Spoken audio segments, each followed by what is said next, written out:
हाँ जी, अस्सलाम वालेकुम। और हम वापस आ गए। अलक नगरी, 14वां बाब, लॉली लॉज। पिछले चैप्टर में, पिछले बाब में हमने पढ़ा था कि मुफ्ती साहब को लॉज अलॉट हो गया कृष्णनगर में।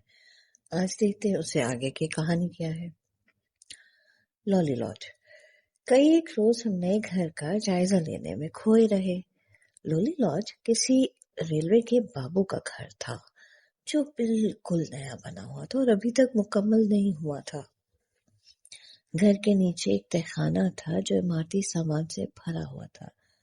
लोहे के गार्डर, लकड़ी के स्लीपर, पानी के पाइप, टूटियां, कापले, कील, बीज, जालियां, बिजली की तारें, स्विच होल्डर, यानी कि बेशतर सामान पर सरकारी मोहरें भी लगी हुई थी और वो सब उस तहखाने में मौजूद था। बावर्ची खाने के शेल्फों में पत्थर के जार कतार में लगे हुए थे। किसी में अचार था, किसी में चटनी, मुरब्बा, देसी घी, दालें, चावल, गुड़, गुजिया, गुनिया, चीनी और न जाने क्या क्या। चलो 2 महीने की हांडी रोटी का सामान तो हो गया। मानी ने चुटकियां बजाना शुरू कर दे। ना ना ना, इकबाल बोली, मैं तो ये सब फिकवा दूंगी। क्यों? मैंने पूछा। ना, हम नहीं बदलेंगे हिंदुओं की चीजें। बिल्कुल ठीक है, मानी हंसकर बोला। तुम ना बटो, तुम अपना धर्म भ्रष्ट ना करो। अपना तो कोई धर्म ही नहीं जो भ्रष्ट हो जाए। ये जो घी है इसके पराठे पका दिया करो मुझे रोज सुबह शाम। ना, ऐसा ना करना, अम्मा ने कहा।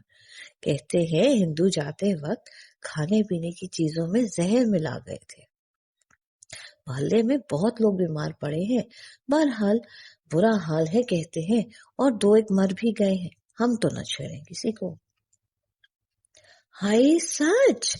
इकबाल ने होंठ पर उंगली रख ली। मुझे कुछ नहीं होता अम्मा, मानी चिल्लाया। ना बेटा ना, एहतियात करनी अच्छी होती है। मैं बड़ी एहतियात से पराठे खाऊंगा अम्मा, तुम परेशान ना हो, मानी ने कहा लगाया। लो, ये तो मजाक उड़ाता है, अम्मा चिढ़ गई।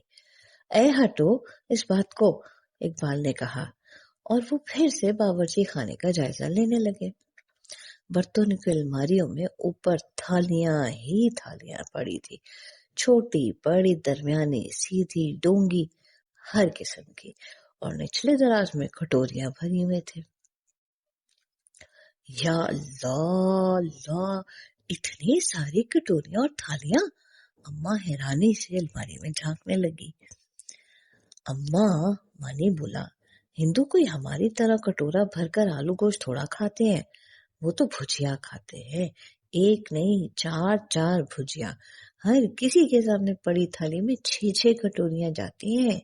एक में कद्दू दाल है, एक में आलू है, एक में भिंडी है, एक में भुर्ता है, फिर चटनी, मुरब्बा, अचार।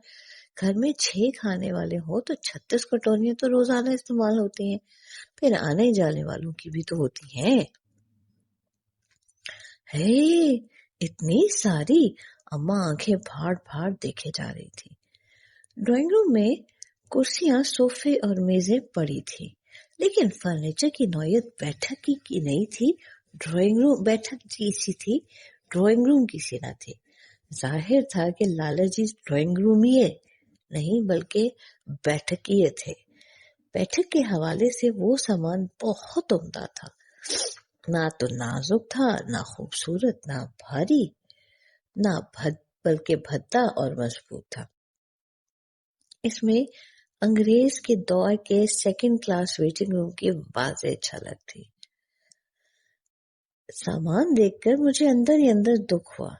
मेरा ड्राइंग रूम का ख्वाब पूरा ना हुआ था, इसलिए, लेकिन फिर भी मैं बहुत खुश था कि चलो ड्राइंग रूम ना सही, बैठक तो सजी सजाई मिल गई। अगरचे गालीचा ना था, लेकिन फर्नीचर तो था। बेडरूम्स में बहुत भारी नवारी पलंग थे, पीढ़े थे, बड़े बड़े आईने थे, स्लीपरों के बने हुए मोटे डग किस्म के मेज, सिंदूक कपड़ों से भरे हुए थे, लेकिन उन कपड़ों की नौयत ऐसी थी जैसे आजकल डंडे बाजार के फुटपाथ पर कपड़ों के ढेर लगे होते और परचून फरोश ले जाओ, ले जा 2 रुपए, 2 रुपए का आवाजा लगाते थे।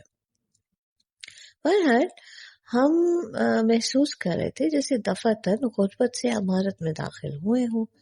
एक साफ सुथरा मकान, एक अलग बैठक, इतने सारे बर्तन और तरह तरह के रंग रंग के हर साइज के कपड़े, सिले हुए, अध सिले, अनसिले। इमारत तो थी ना। इस इमारत में सिर्फ एक कसर थी, वो ये कि घर में बिजली नहीं लगी थी। बिजली के बगैर गुजारा तो हो सकता था, लेकिन इतने खूबसूरत घर को लालटेनों से धुंधलाना मेरे लिए काबिल कबूल न था। मैंने देखा कि बिजली के पोल की तारें मकान की छत के ऊपर से गुजर रही हैं। मैंने तय खाने से 3 रेलवे ग्लोब लैंप निकाले, उनमें बल्ब फिट करके तारें लगाई, सहन में लगे हुए हैंड पंप से नेगेटिव करंट हासिल की और तारें जोड़कर बैठ गया। जब शाम का धुंधलका हुआ तो मैंने एक लंबे बांस से तार लटकाया जिसके ऊपर हुक लगा हुआ था। बांस की मदद से हुक पोल की तार पर अटका दिया और तीनों बल्ब रोशन हो गए। फिर हमारा ये मामूल हो गया कि रात को हम लालटेन लाइन पर हुक लगा देते और सुबह सुबह उसे खींचकर अलग कर देते।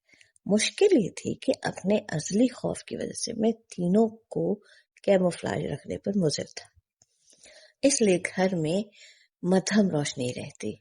माने इस पर सख्त चीख होता, कहता खुल्लम खुल्ला बत्तियां जलाओ यार, घर को मुनव्वर कर दो, कोई पूछेगा तो निपट लूंगा बाद में मैं।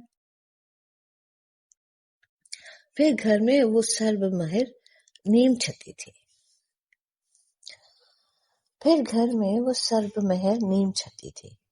ये नीम छती मेरी तवज्जो का मरकज बनी हुई थी।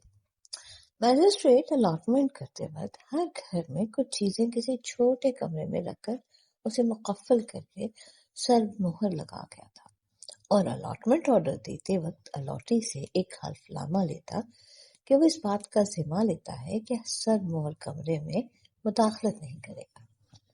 महकमा जब जी चाहे सर्वमोहर कमरे का मुआयना कर सकता है। अलॉटी इस कमरे की चीजों की हिफाजत करेगा।